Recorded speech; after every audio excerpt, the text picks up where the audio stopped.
Grace and peace be with you. This is Pastor Mariah from Church of Peace, United Church of Christ. We used to say that we gather at the corner of 12th and 12th. These days we know that the church is wherever the Spirit calls us to serve.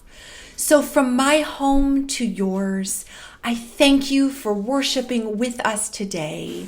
You will be glad that you did. Today is Literacy Celebration Sunday. Special thanks to Sylvia Elliott and Bennett Cooley for presenting Peace Pals, to Sue Spurgettis with some costuming assistance from Carla McGreevy for presenting the Book Nook, and thanks to Gail Cedarquist for presenting our book discussion group. There are some amazing videos coming your way on the playlist. But first, I have a few announcements to share with you. In celebration of our year of caring and service, we would like to put together an Advent devotional booklet, which will include things that we have learned this year. So I am looking for church members who might be willing to write a short reflection for this devotional booklet.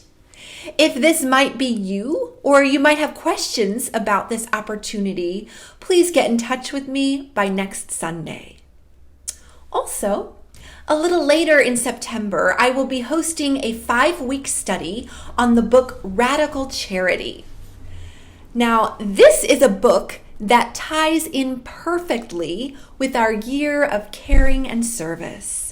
We will meet Wednesday evenings by Zoom beginning on September 23rd, and we're just going to discuss a couple chapters at a time, taking this in bite-sized pieces, so you don't have to read the whole book for the first session. If you might be interested in participating, let me know of your interest by September 13th, and I'll make sure that you get a book.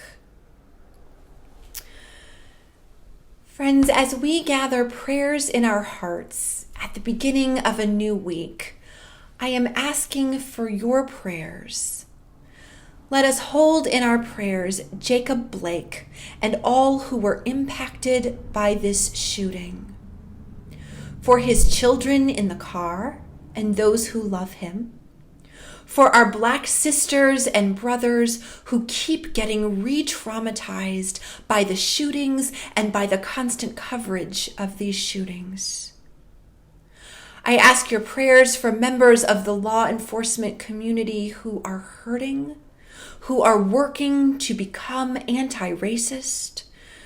I ask your prayers for the people of Kenosha, Wisconsin, for the protesters, for the artists and the prophets who keep insisting on God's vision of beloved community.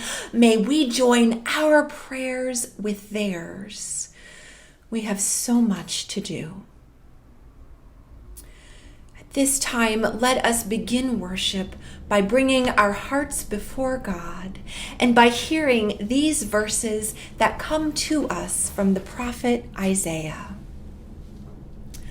The Lord God has given me the tongue of a teacher, that I may know how to sustain the weary with a word. Morning by morning, God wakens my ear to listen as those who are taught. The Lord has opened my ear, and I was not rebellious. I did not turn away. With open ears and nourishing words, let us come and worship God together.